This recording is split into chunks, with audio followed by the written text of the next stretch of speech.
പറഞ്ഞു, ആരൊന്ന് വിളിച്ചാലും പാലിട്ട് കൊടുക്കരുത്, ഞാൻ വന്ന് വിളിച്ചാൽ മാത്രം പാലിട്ട് കൊടുക്കണം. അപ്പോൾ കുഞ്ഞുങ്ങൾ പറഞ്ഞു, അമ്മയാണ് വിളിക്കുന്നത്, നിങ്ങൾക്ക് എങ്ങനെ അറിയാം?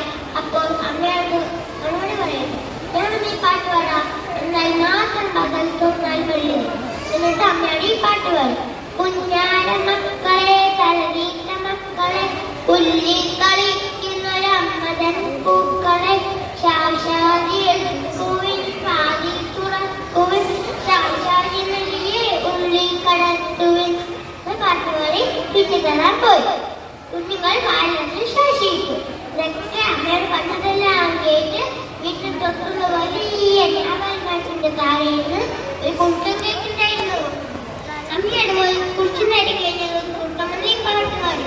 കുഞ്ഞാര മക്കളെ തലതീട്ട മക്കളെ പുല്ലിൽ കളിക്കുന്നൊരമ്മതൻ പൂക്കളെ ശാശാദിനിക്കുവിൻ വാതിൽ തുറക്കുവിൻ ശാശാദിനിയെ ഉള്ളിൽ കിടത്തുവിൻ. പാട്ടുപാടി. ഇത് കേട്ടതാണ് കുഞ്ഞുങ്ങൾ ശാശി എടുത്ത് പാടുന്നത്. കുഞ്ഞുങ്ങൾ കൂട്ടിലതും ചിതറിയോടാൻ തുടങ്ങി. കുഞ്ഞുങ്ങളുടെ എല്ലാ കുഞ്ഞുങ്ങളെയും മുട്ടമിരിഞ്ഞ് ദൂരെ ഓടിപ്പോയി. കുറച്ചു നേരം കഴിഞ്ഞതും അമ്മയോട് വന്ന് ഈ പാട്ട് പാടി.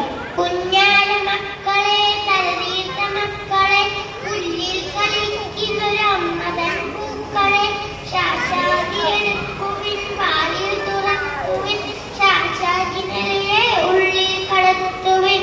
പാട്ട് പാടി. വാതിൽ തുറക്കുന്നില്ല. വാതിലിൽ മുട്ടി. വാതിൽ തുറന്നു. അമ്മയോട് മനസ്സിലായി കുറുക്കനാണ് തന്റെ കുഞ്ഞുങ്ങളെ പിടിച്ചതെന്ന്. കാരണം രാവിലെ താഴെ നിറയെ ചളിയായിരുന്നു. അതിൽ കുറുക്കൻ ചവിട്ടിയിട്ടാണ് അകത്ത് കയറിയത്. കുറുക്കന്റെ കാൽപ്പാടുകൾ പിന്തുടർന്ന് അമ്മയുടെ കുറുക്കന്റെ കാൽപ്പാടുകൾ പിന്തുടർന്ന് കുറുക്കനേക്കുന്ന സ്ഥലത്തെത്തി.